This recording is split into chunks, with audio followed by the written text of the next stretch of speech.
So breaking news right now, the White House now saying it was not given advance notice on the FBI Director James Comey's decision to close the email matter for now. Comey's decision coming just days before the general election, sparking a firestorm in D.C. Judge Napolitano is the Fox News senior judicial analyst. His first name is Andrew. Good day to you. Hi, Bill. I guess it would be more of a surprise if Obama or the White House issued a comment on this now. I would think so. I would think so. It would be highly unusual, almost unheard of, for the FBI director to run something past the president before he makes a statement, whether the statement was appropriate or ill-advised or not. Okay, you say this is a highly political FBI. I do, Bill, and it's very disappointing for those of us who've spent, the bulk of a career in this area of the law, the intersection of the judiciary and law enforcement.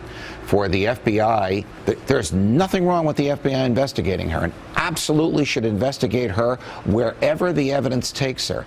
But to have given a snapshot of that investigation 10 days ago, and then another snapshot of its closure last night, puts a thumb on all this within 2 weeks of election, puts a thumb on the political scale that will tarnish the FBI's reputation, and in my opinion, most respectfully, prevents Jim Comey from staying on as FBI director no matter which of the two candidates is elected tomorrow.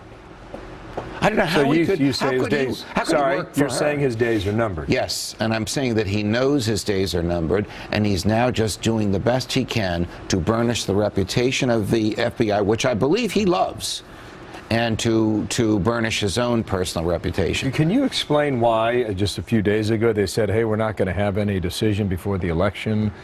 We have too much material here, reports of 600,000 plus emails, and Trump's out there, other Republicans are saying it took you a year to give us an answer on 60,000. Why such a quick answer on 650,000? I can't give you that answer, but I can tell you what they did.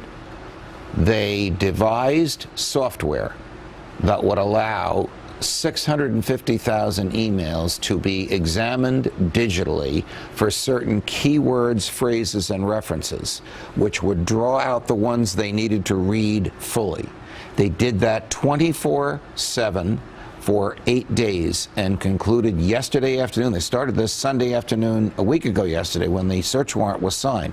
They concluded yesterday afternoon that there is nothing in here that makes the case against her stronger. I'm saying this as someone who believes the case against her for failure to secure state secrets is overwhelming, and she should have been indicted during the summer. They're saying whatever we found on Anthony Weiner's laptop, we had either already seen it or it was not significant from a point of view of criminal prosecution. I don't know if it's Trump or Clinton tomorrow, but it appears there's Republicans in the House that will have the majority. And Jason Chaffetz was given this letter yesterday by Comey and went on with Megyn last night and said the following about this. I was actually more surprised 10 days ago to announce that they were looking at new information, but I still have a lot of questions. Is that new information? Is it classified? What other people are implicated? How many other instances were there? We don't know the answer to any of those questions. Okay, so clearly, obviously we don't. Broad question here.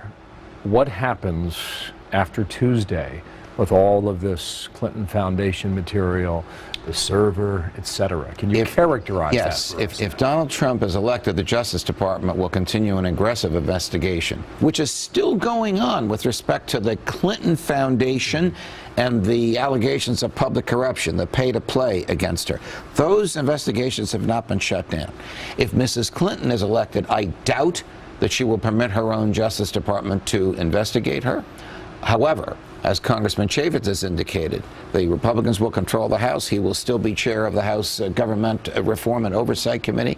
They have a treasure trove of materials with which to investigate. They can't prosecute, but they can shame the Justice Department into using evidence that they dig up. That would mean that they're under a Clinton presidency. Yes. That the House would continue with its hearings. This means on and on and on. Mrs. Clinton would begin as president, as wounded as Richard Nixon did as he began his second term in January of '73, which only lasted a year and a half. As wounded. As wounded.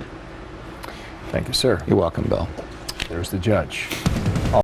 I have had a lot of help in recognizing that weakness over the last 6 years. I can tell you this, I am the only politician in America dumb enough to run a negative attack ad on himself, but I thought people needed to laugh in the last couple of days before an election, and I'd rather them laugh at me than me poke fun of somebody else. Nice. Gowdy's consistent, conservative, Yep. steady. Got a good head on his shoulders. Don't know about that hair, though. You do remember I'm still sitting here. Just saying. Trey Gowdy, consistent conservative, inconsistent haircuts. This is Trey Gowdy, and for some reason, I approve this message.